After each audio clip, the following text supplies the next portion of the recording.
My name is Charlene Margot, and I am the co-founder of nonprofit The Parent Venture. We're absolutely delighted to have with us tonight Barbara Pape from Digital Promise, who is going to be talking to you about a strength-based approach to learner variability and neurodiversity. Take it away, Barbara. Well, thank you. Thank you so much. I really appreciate the opportunity, Charlene, to be here. And before I even start, I want to thank Parent Venture and your collaborators, Children's Health Coalition, Compass High School, the Riley Project, Real to Real, and EALA, Educating All Learners Alliance, of which we were a founding member, and it's a fabulous organization. I like to say these are a lot of good people doing great things. I also want to add as an introduction that while my academic and professional backgrounds have centered on learning disabilities, I do have two children, now adults, with dyslexia and one with both dyslexia and ADHD. And to be honest with you, that's when the rubber meets the road. Whatever degree you have in your back pocket, when you watch your child go through the school system, that's when you truly learn what works and what doesn't.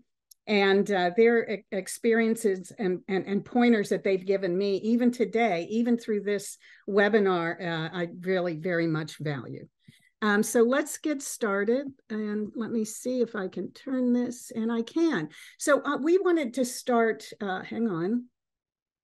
Oh, that's okay.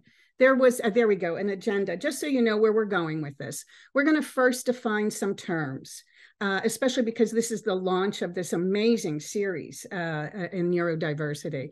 Then I'm going to talk to you a little bit about the Learner Variability Navigator, which is curated research that we put into action for teachers.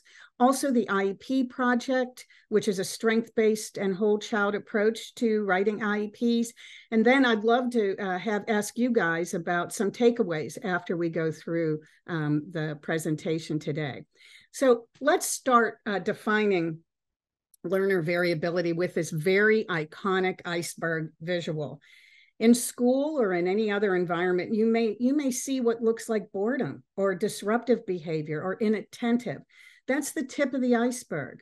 But what we want to do is understand why. Because when you understand the whole child, and we're gonna explain that a little bit more in a bit, and their learner variability, you do see this why behind the behavior. And that's important because it allows you to customize, to personalize a set of strategies to address their very unique needs.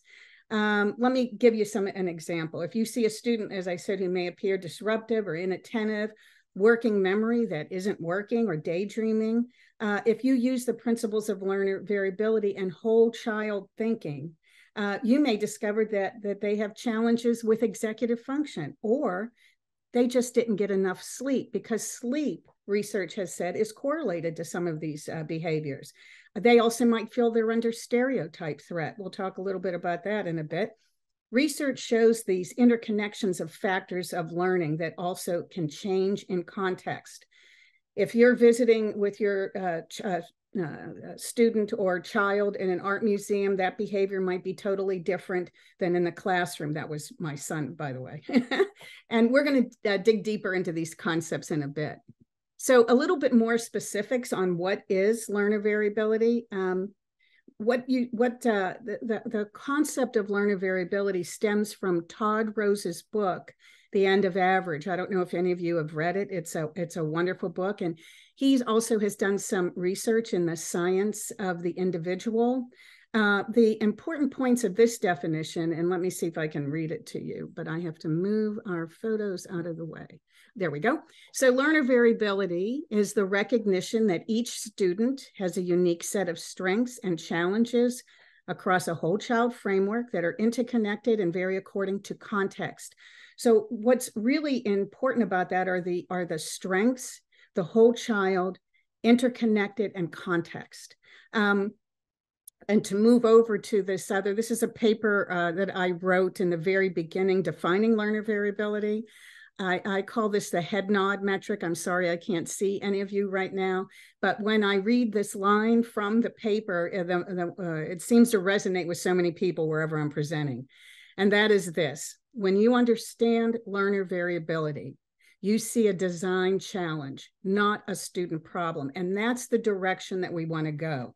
We want to embrace strengths and struggles, on a whole child level. And we'll see a little bit more about that in a second.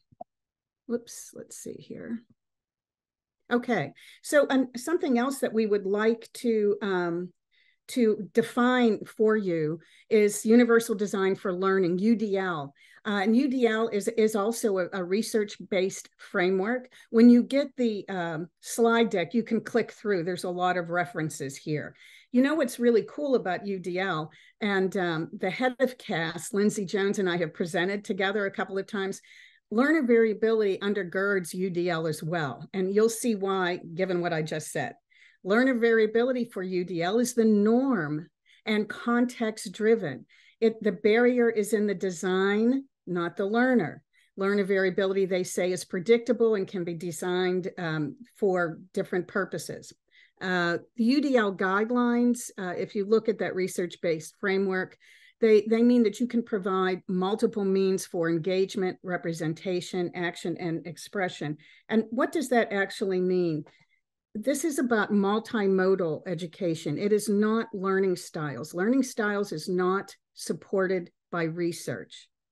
And one of the difficulties with learning styles is if you box a student or your own child in like, oh, they're a great artist, so we'll do everything visual and we will ignore the science of reading and teaching them, how to read. We'll do pictures as opposed to words.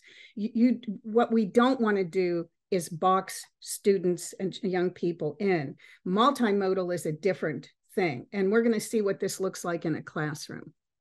We did, as I said, I did a webinar with Lindsay Jones, the head of CAST, and also this amazing teacher, Sarah Wise-Carver. She's a ventures educator at Hampstead Central School. And here's when we asked her, what does a UDL classroom look like? What does it look like in the classroom? And here's what she told us. UDL provides options for how content is being represented. That's the multimodal view. You vary methods of how students have access to the content, right? Provide choice in how the learning is being demonstrated. So give them, I don't know if you know National History Day. I'm not sure if it's still around, but my son did really very well actually and competed in it. They give them the option. You could write a research paper. You could do a solo or a group theatrical kind of presentation, and you could do a picture board. There were different ways to present whatever it was that you picked as a topic. You had to do all the research, you had to cite all the research, but there were different ways to present it. I thought that was a wonderful example where it's also learner-centered, and both the Learner Variability Project and UDL CAST are very much into learner-centered work. And why? Students create goals and self-reflections. That's an important part of her lessons, but of lessons in general. It shows a good teaching style. The learning environment is designed with learner variability in mind. Once again, that goes back to what we were talking about earlier. Now, I also want to define, and hang on one second here. What is whole child design, you might ask? So this is a graph, and we're going to actually go through this. You'll see it in more detail. This is a graph that was produced by Learning Policy Institute. For those of you might know Linda Darling Hammond, this is her organization, and Turnaround for Children in partnership with the Forum for Youth Investment and the SOLD Alliance. And as you can see here, it includes integrated support systems, positive developmental relationships, etc. I'm going to go to the next slide, which demonstrates this a little more clearly. These are the principles of equitable whole child design, and the source is below, so you can actually read the full report. Now, this speaker series about neurodiversity, but let's look at all of this and just know that this would work for each one of us, right? Positive relationships, and not only positive relationships with the teacher, but positive relationships also with your peers, those other students. So student to student as well as student to teacher. The next one is, creating a sense of belonging and a safe environment. Quite frankly, I'm looking at belonging. From University College of London, what strategies do teachers need to use to support students with learning disabilities to feel that they belong in the classroom. I will someday share this research with you. I have some ideas. The other one I want to talk about is rich learning experiences. This is robust subject matter and curriculum, understanding and addressing students' unique needs so that they can meet their potential. You don't want to lower expectations. You want to, look at the design, as we said before, overcome those barriers of design so each student, regardless of disability, or difference or neurodiversity, is able to meet their potential. Now, this is an interesting one, and I'll show you some of this. This is development of skills, habit, and mindset. So you'll see 21st century skills. They're called durable skills. And the World Economic Forum talked about how important they are, not just content, but also skills like collaboration, curiosity, creativity, and many more, civic mindedness, and there are others there. And this is also part of whole child design. And then integrated support systems. So do you have your counselors? Do you have your teachers, your special education coordinators? Is every health, if there's a nurse, medical instances, is everybody talking together? That doesn't always happen, but that's a very important part of providing a strong, solid education for students who are neurodiverse. So this is what we work on. This is the Learner Variability Navigator. It is a whole child framework. And let me talk about the whole child. So these are how we define the whole child. We have domain-specific content so that we have models. I'm going to open this up for you in a second. We have learner models from pre-K to grade 12 in literacy and math. And we just created what we call portrait of a graduate, portrait of a learner model. I don't know if anybody out in the audience, if their state or district uses the portrait of a graduate framework. If you do, we have, and even if you don't, we have a portrait of a learner model that talks about those essential skills that we want students to learn. And then there's cognition. So what's cognition? That's things like attention, working memory, social and emotional learning. That's regulation, emotion regulation, motivation, and more. I'm going to open this up. You'll see more. And student background. Are you living in trauma? Are you in an under-resourced community or family? Do you have a challenge with hearing?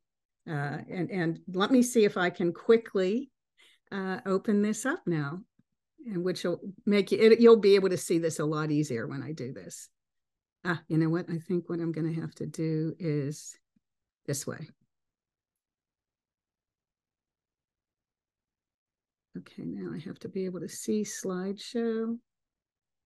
And I don't. So, Riley, is there any way you can open that up into a slideshow?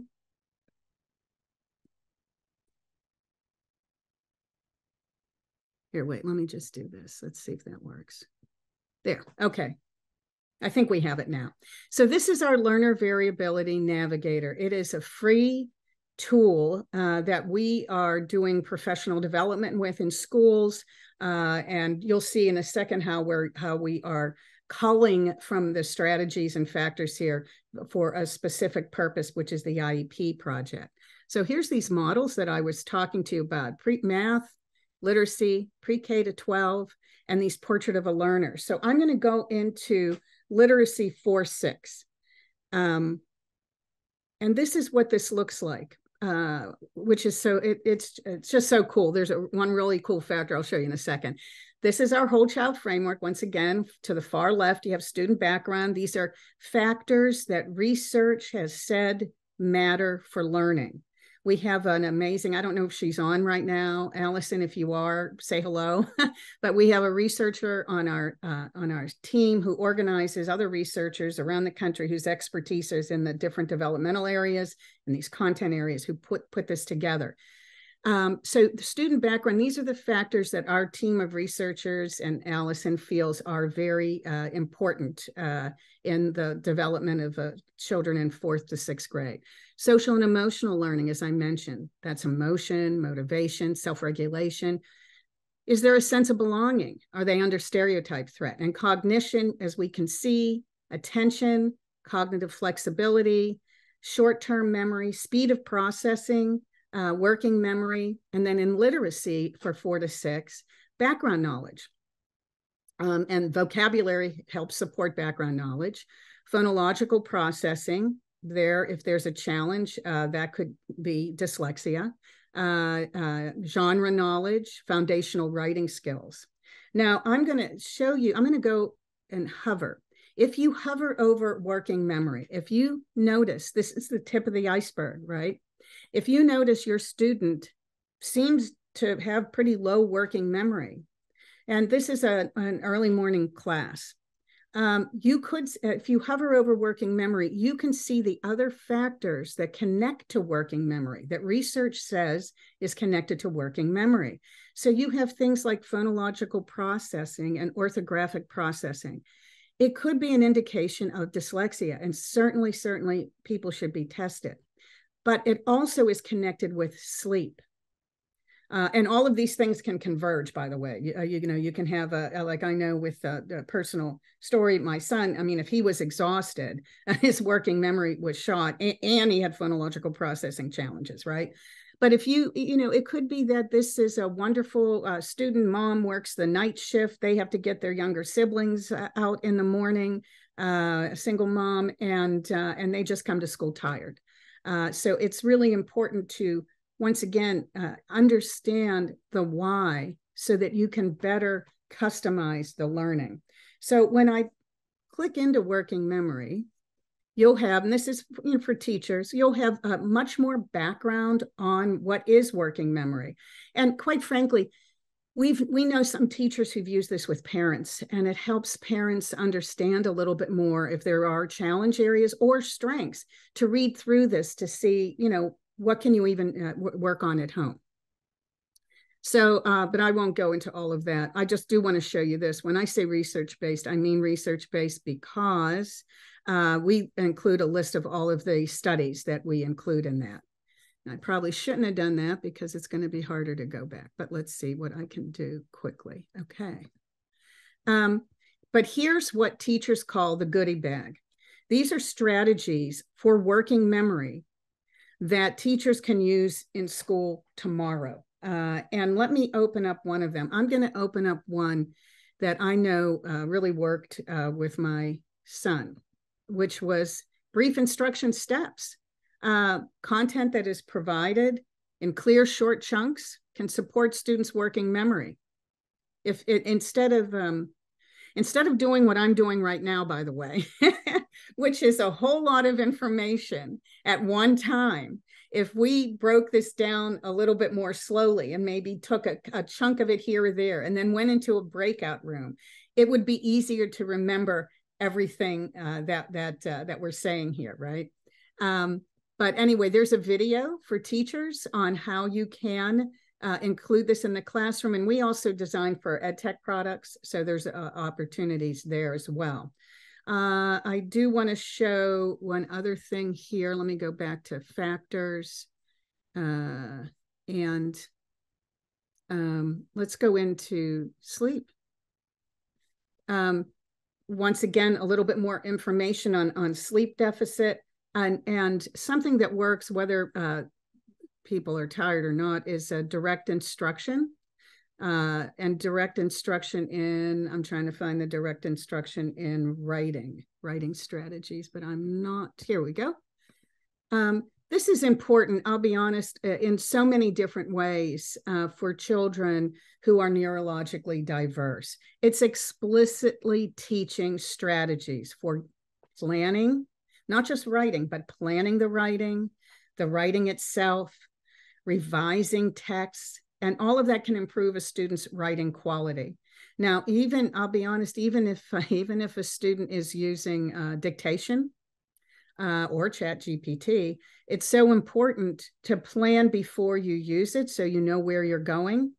And also to be involved in the editing process. Is this exactly what I wanted to say? And that's metacognition. So I am going to go back into factors, and I think what I'm going to do, I'm looking at the time, I'm going to do one more, let's see, model. I'm going to go into portrait of a learner that we talked about 4 to 8. So you know what all of this looks like. This is the whole child framework. Let's talk about creativity. Let me just do this first. 21st century skills. These are the ones, skills that the World Economic Forum suggest are very strongly needed in the workforce. Civic mindedness, collaboration, communication, core academic literacies, creativity, critical thinking, curiosity, learner mindset. Let's pop into creativity for a second here. And I am again looking at the time. This is, I always love this because they used to say this about my son, and it sounds sort of odd, but just so you know, if someone says this, divergent thinking. What is divergent thinking? It's generating new ideas. This is a real sign of creativity, and there's mixed research on, that there's a lot of written, the dyslexic brain and whatever.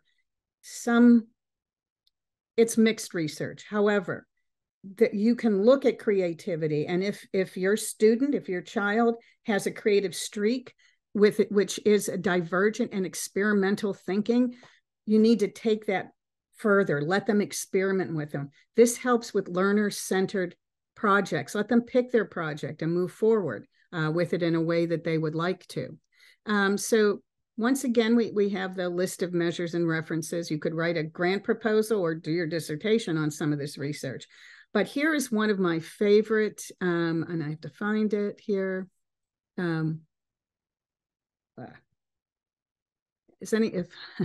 Creating a culture of error. I'm trying to see where I can find that under creativity. Sorry, I am not reading as quickly as I usually can do. Here we go. Creating a culture of error.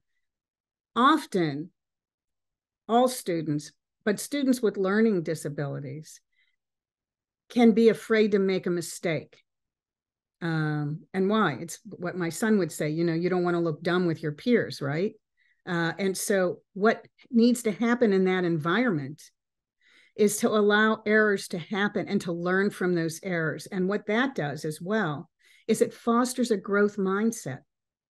And you can click through this a little bit later.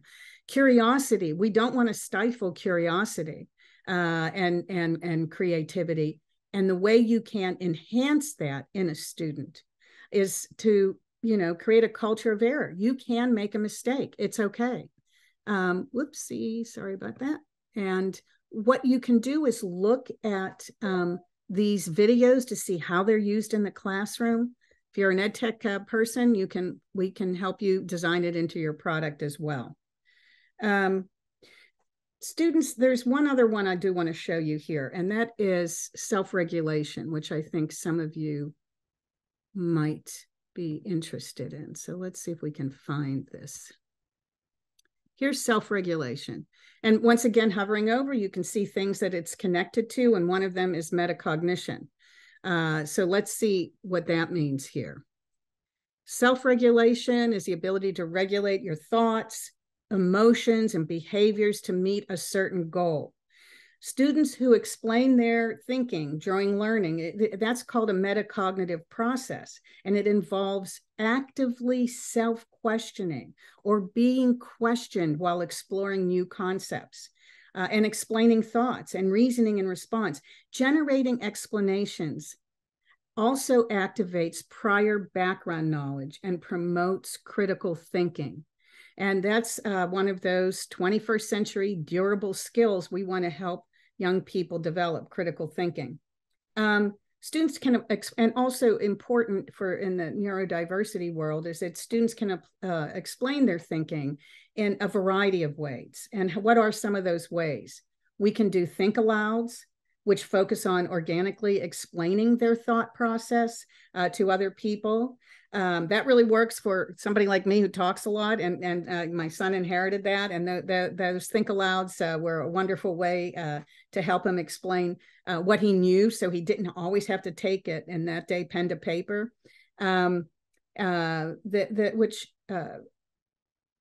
Also what we call elaborative interrogation, where there's like a Q&A with the teacher and focuses on answering the why questions of others, and self-explanation.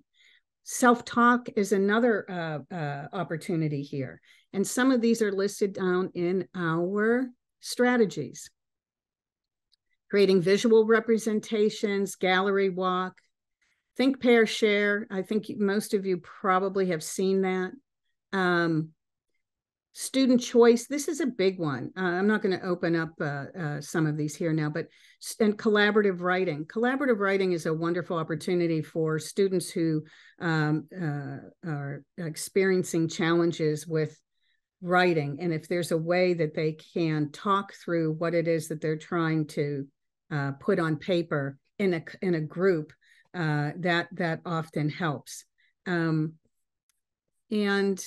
let me pop out of this right now and show you one other thing. So let's see here.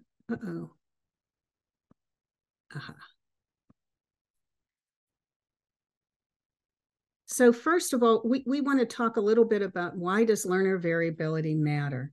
And this little graph explains why. Because when you understand learner variability, when you understand the why, and you have the tools to customize the learning experience to address the why, not just understand, but address the uniqueness of a student or your child, it leads to high expectations. You see the design challenge, not a student problem. And all of that leads to belonging. And what does belonging lead to? Motivation, confidence, and self-advocacy. And one of the things parent to parent is self-advocacy is critical. And my children who are in their 20s now have always told me that modeling that behavior for them when they were very young and allowing them to do that was one of the most helpful things that we could do. So it's always good to hear. Sometimes you don't hear it until they are in their 20s, but the self-advocacy is so important as they go on to higher education, as they go into the workforce, to help them understand who they are. We have a wonderful, this is a poster, and you can click through and get it on what is learner variability. And how do you teach students about their own learner variability? I'm going to get to that after this, but understanding who you are, your strengths, your challenges, and understanding that everyone has those strengths and challenges is what can help a student who is neurodiverse feel that they belong in a classroom of people who are and aren't, and that we are all different. There is no average too. So I'm wondering, I wanted to stop for a second, and I think we do have a little bit of time here before I go on. Are there any questions? Does anyone want to ask anything right now? Yeah, so Barbara, we have a couple questions. And if you don't mind sharing these slides as a slideshow, I think we can see them better. Yeah, I see it now. Sorry. There you go. Okay, so here's a question, and we'll just spend a couple minutes here, all right? Yeah. Speaker asked, could you give an example of how modeling self-advocacy works? Yeah. Well, here's I learned, these are things that I learned. This is not, I'm not pulling this from the research. I want to be clear, though I do think there is research that supports what I am going to say right now. It's very important and even if someone says, oh, don't tell them they have dyslexia, which we heard when our son was in 3rd grade, they know that they're reading differently or slower or less accurately. They know. So if you can help, and this is step 1 on self-advocacy, if you can help them understand the challenges that they are facing with reading, but also see what are their strengths and how can they overcome these challenges. So you start there. And then when they get frustrated in school, what we did was we always said, you have every right. We confirmed that. We affirmed that, right? You have every right to be frustrated, but let's talk about how you handle that. And I'll tell you, and it still gives me chills to this day. And so anyway, we went through that. I'll explain a little bit more. And then we would always bring our son with us when we talked to teachers, so he could see how we approach the teacher. Quite frankly, even though sometimes you might be a little upset, and this is your kid, and it can be hard, but we purposefully modeled how you can do that. And when we really knew we were successful is when our son was in high school and said to the vice principal, he was having a difficulty with his AP history teacher, who didn't want to put anything on recording for him. And he said, look, I know he doesn't understand dyslexia. He shouldn't worry about that. I can explain dyslexia. I just need him to respect me as a human being. Boom. You know then that when your student in a calm voice can explain that, that's self-advocacy. But I'll tell you what I like better than that is when he was able, I can go down rabbit holes. So it's probably my learning difference. I'm not, but I am going to say one thing. What's really important too is when your child can actually advocate for someone else who's not able to. And we've seen examples of that. That also shows for us, and he told us that was the success. Did that help whoever said that? Yeah, and I believe self-advocacy is incredibly important for every child. I did the same with my kids, whether neurodiverse or not. It really, I think, is the number one predicator of success in school and beyond, Barbara. Okay, we're going to just take one more quick one, and then we're going to let you go back in. There are other great questions coming in, everybody, and we will get to them at the end, I promise. Quick one. Do you have any information to help students with visual challenges? The writer says their son has visual processing issues, lots on ADHD, dyslexia, very little for visual challenges. Yeah, I'm one of these very transparent people. There would be some of our strategies, and you can email me after and I would share that. But I'll be honest with you, the way what all of us who work on the Learner Variability Navigator believe, it is made specifically for kids with specific learning disabilities, dyslexia, dyscalculia, dysgraphia, and also ADHD. We have a factor on hearing. We don't have as much on visual, unless you're talking about visual processing. So we can pull things out. But I want to be really clear, that is our constraint. I'm glad to give my email at the end, and I'm glad for that person to email me, and we'll send some of the strategies out. But we also don't cover, some of our strategies do, and we probably are going to move in this direction, but we don't totally cover autism in a way that I would feel comfortable representing that research. Okay, Barbara, we're going to let you have at it again. Sorry, let's go back.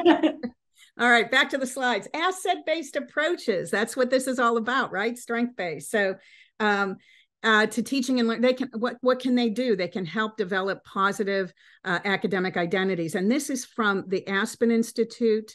They had a commission on social emotional learning. And I am going to read, this is one of the things my daughter, who read this over, said, if you're going to put a slide up with a lot of words, read it.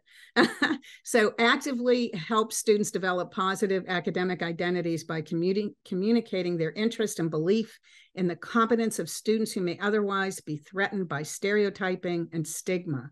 Stigma is a big problem, whatever your disability is, or whatever, however you may be othered, and by supporting their learning with appropriate scaffolding. Teachers who can do this by focusing on asset-based whole child reporting of a student's work and engagement inside and outside of the classroom. The link is there to the report. It is why, and how can we do this? One way, our hypothesis is to encourage strength-based teaching and learning through the IEP project, which is coming up. But also, we think that you can create this asset-based approach by teaching students about learner variability. This is a guide, this is all free. This is a guide a teacher did for us based on our work. It's the guide to teaching students about learner variability. And she's done this in her classrooms. I'm pretty sure she's from Delaware. And she's fabulous. But once you start, and it's our hypothesis, if you teach students about their own learner variability, their strengths, their challenges, and if peers are doing it as well, we felt that this guide is mainly for younger children, and we're going to probably do one for older students. But we think this will chip away at otherness, being picked on, the stigma of labeling. Many years ago, when I was at Harvard, I did this paper on labeling, and there were two responses, and it's like, this is decades ago, and it still holds true.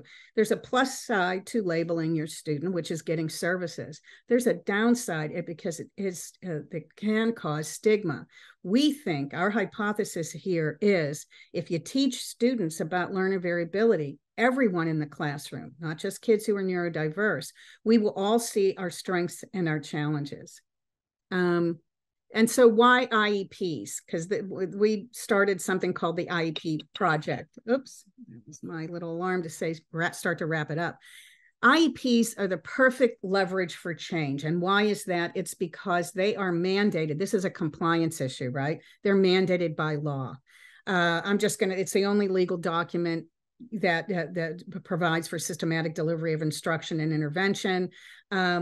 Most students in tiered intervention systems have strengths and needs across multiple domains. We feel that time and resources devoted to IEP preparation, when it is strength-based as well, could be a tremendous opportunity to serve students with all types of learning differences. And so this caused a gentleman and I, this is Eric Tucker, who used to head up the Brooklyn Lab Charter School, and I talked about what does the IEP process look like now, how we both experienced it. We both have children with learning differences, and he does it as well. I might, and I'm undiagnosed though.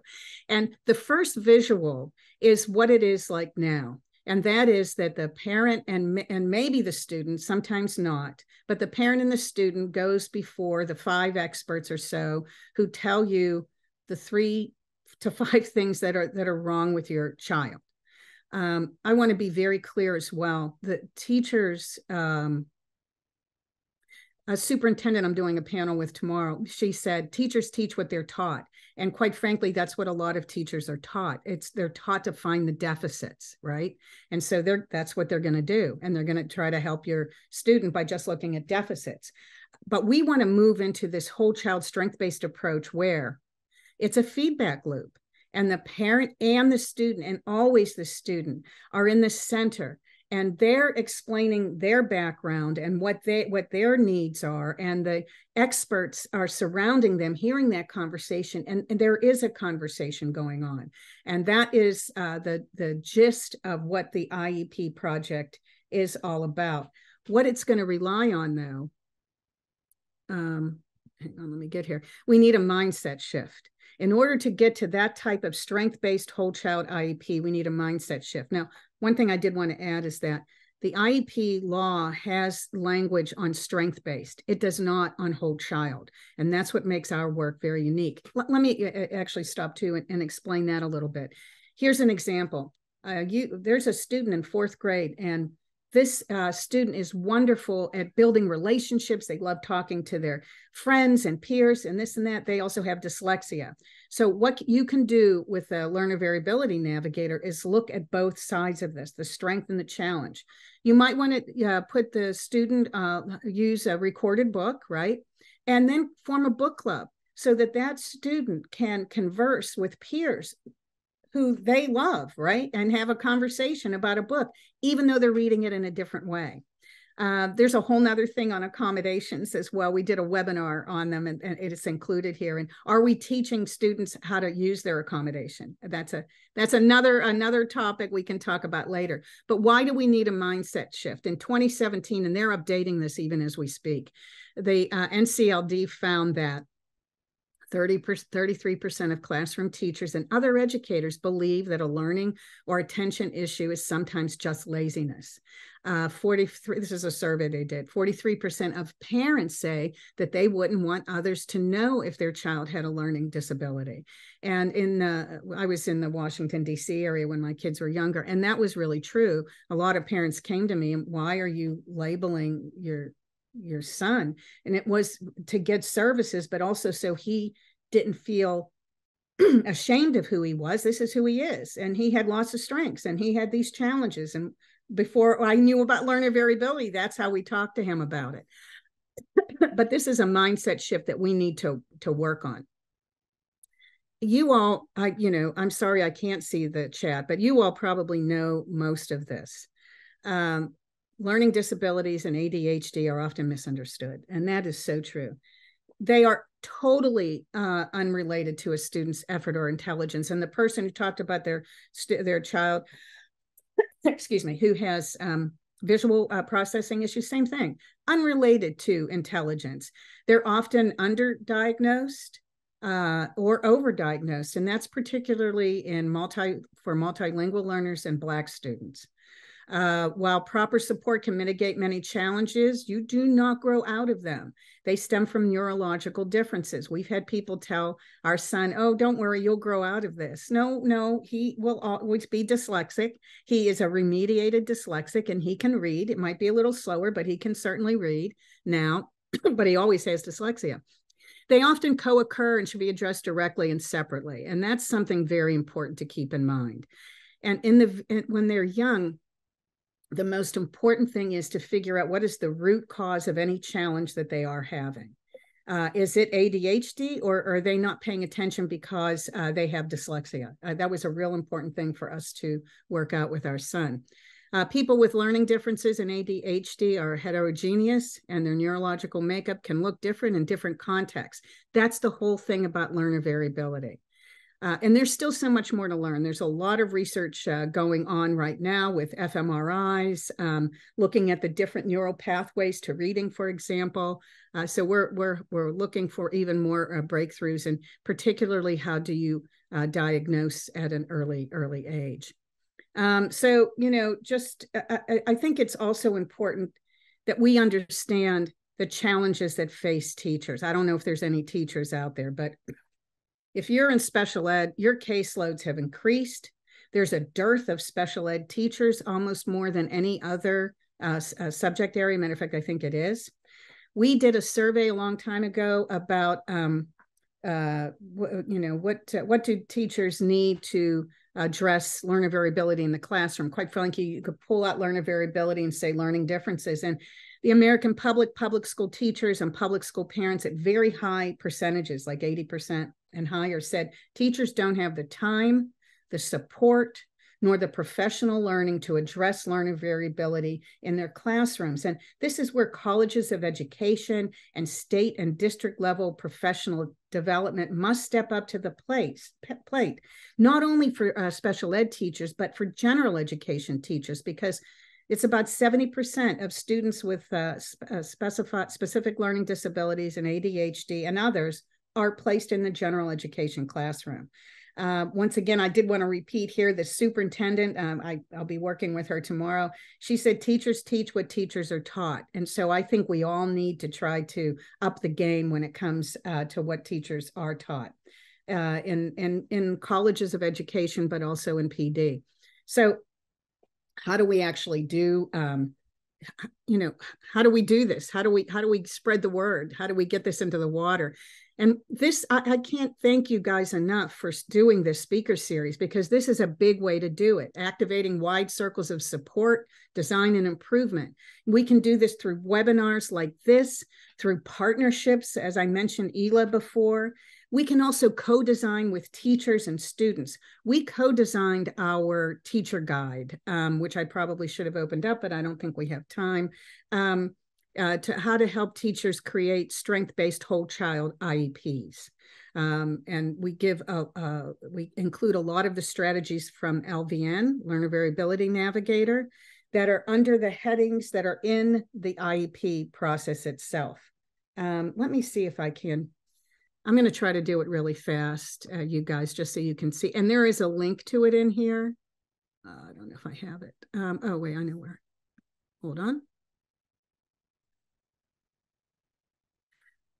So this is our strength-based whole child learner guide. And so it talks a little bit about what is learner variability, how to use this guide. We talk about mindset shifts, strength-based teacher reporting. I'm going to, shift because we don't have a lot of time. This was done by teachers, for teachers, and led by Megan Gross, who was a state teacher of the year in California, 2017, in the Poway School District. She's amazing. And we talked about, like, what if a teacher doesn't have a lot of time? What should they do? Sit down and take a deep breath and start with empathy. The role of empathy is so critical. We found that teachers who best understood our son would at the end of the year come and say, my brother has dyslexia, or my wife has dyslexia. And it was really interesting because they had a different perspective. They were not the ones who thought that, maybe this was laziness, and put students at the center. Important. I am going to move through to show you just two more things. These are questions. So what the teachers did, oops, sorry about that. I hope I'm not making anyone dizzy, is present levels of academic performance. These are some subtitles in IEPs. They might differ a little bit.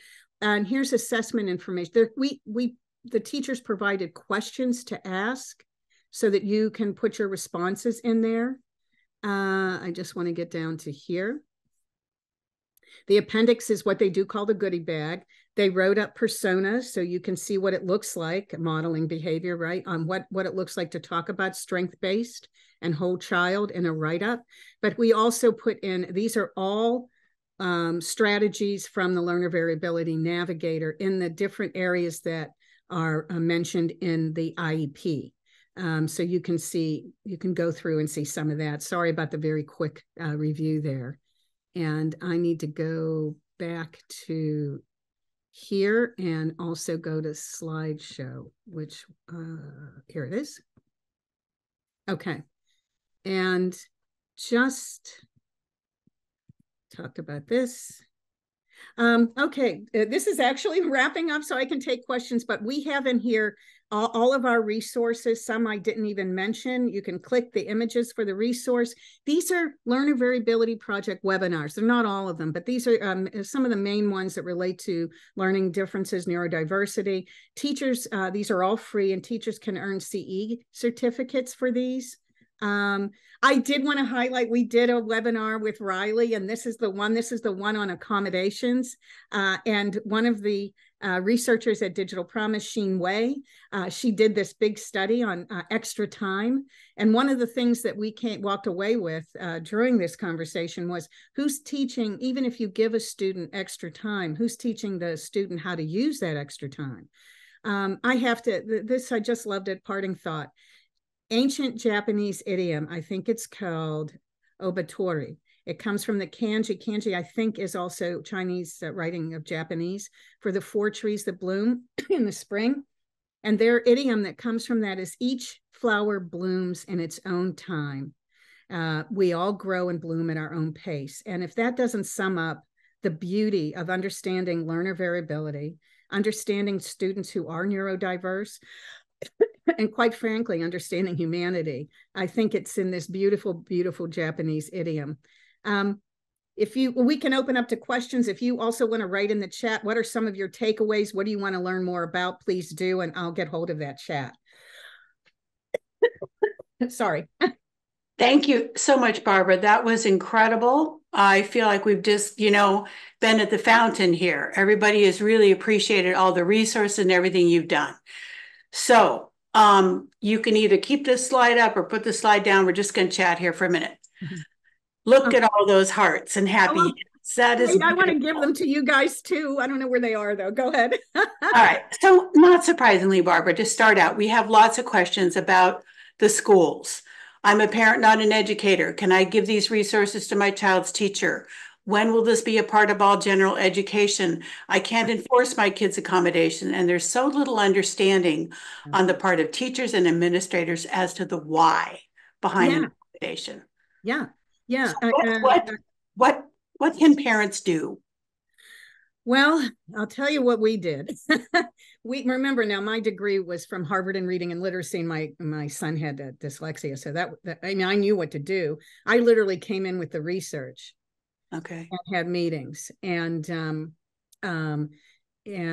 I think I would suggest, first of all, it's important to build a strong relationship with your teacher. Mm-hmm. That concept of belonging extends beyond the classroom to your relationship with the teacher. And even when it's not pretty, which it can sometimes get to that point, Mm-hmm. there is always the opportunity to go above and talk to the principal, which we had to do in one case. We tried not to. But I think bringing in, we know of a teacher, a couple of instances where the teacher and the parent sat down with the learner variability navigator to look at some of those factors. And it was then that even the parent realized it wasn't a reading challenge, it's that their student was very anxious, that their child was very anxious. And so, what the teacher did, they had the student, they didn't want to read aloud, but they had the student read to like the hamster or something in the classroom, in the back of the room. But I mean, I would bring these resources in. I would first start establishing a good relationship and then bring out an LVN. Yeah, if possible, you want to avoid having that relationship be adversarial, yes? As much as you can.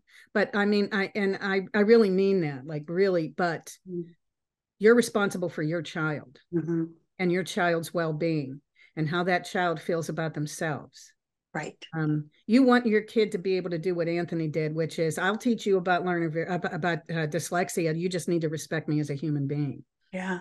That's, Yeah. Here's a good question.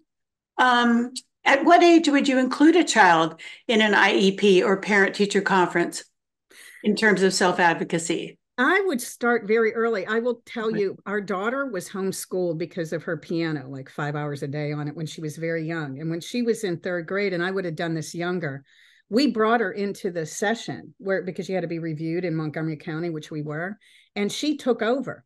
She did her review. And with Anthony, I mean, you need to explain it at home in a way that doesn't frighten them, but that they understand that this is their difference. We all have differences. Hey, look, okay, so here it is. Your dad, my husband, can really cook. I can't. They know that, even when they were young, right? That's his strength, not mine. I can do other things, and put it in that kind of frame. And I would start first grade. First grade, you would. I really would not.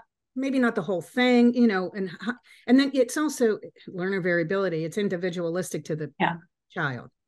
Yeah. Okay. Thank you. That's really good guidance, Barbara. Again, you all know your child best, but it's a good way to get them started. Yeah.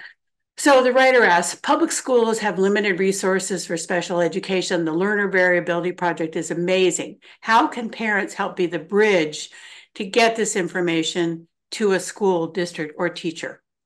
I know you partly answered that. Well, yeah, I mean, it's not, we're trying to do that too. I mean, I can tell you, if you have a district who you think would want to use this, let us know and we'll go with you to, we can do professional development. We can do any of that. But, I think once again, build that relationship. This is, everyone wants to be research-based.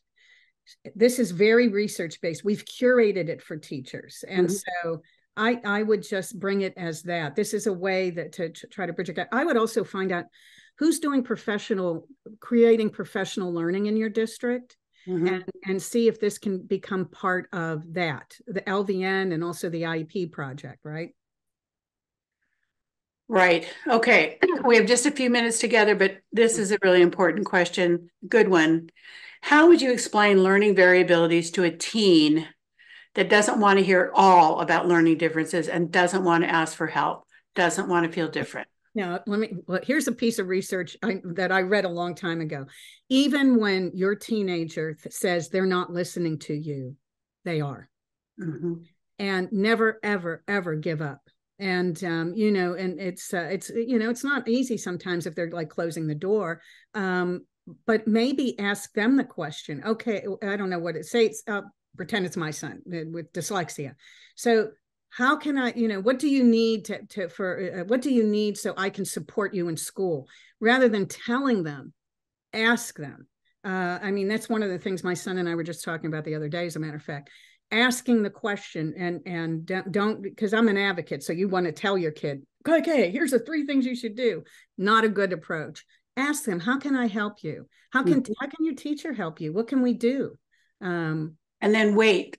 And then wait. And they hear this. They might tell you you're stupid or maybe not say nice things, but they grow out of that. But the research that I had read a long time ago was that even when they're shutting down, they are hearing everything you're saying. Yeah. So always, whatever happens, always be there for them. Okay. And parents keep asking, yes, we video record these events. They will be available on our free video library. Our partner organizations will also be posting these videos. We will send out that video to all of you who registered, and Barbara Pape has been kind enough to share these slides. So this time you'll get a bonus. You get both the video and the slides. So everybody be patient for a few days, but you will get them. I'm also putting my email in the chat. If you put neurodiversity in the subject, that would help me know what it came from. You know what I'm saying? I would, and hey, listen, I'll take questions about learner variability. If you're a parent that just needs a talk, just give me a call too. Parent to parent, right? Okay.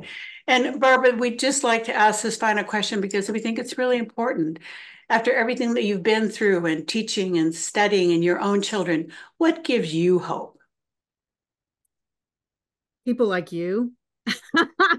I mean, literally, look at this. How many? I mean, all these people registered. Are you 850 people registered? I mean, that gives me so much hope. Yeah. And also, I'll tell you what else gives me hope. And this is once again what I'm going to be doing this PhD on in my seasoned years is the importance of belonging. It's just such a I don't want to say buzzword. It's a big word out there in the education field. People want to feel, and I think maybe it's after COVID. It's people understand mental health and belonging is so important. I think we're at a point where, maybe we can't have everything, but let's get in there. And that is what gives me a lot of hope. But it really is people, honestly, people like you and everyone else in this audience who's sending all these hearts. We can do it. We can do it, guys. We can do it. Well, Barbara Pape, I think those are beautiful words to end on. So we just want to say thank you for an amazing presentation tonight, for kicking off this new Neurodiversity Speaker Series, for all of our partners that help make this happen through your work and your expertise and your promotion of this great event. So thank you, everybody, for being with us.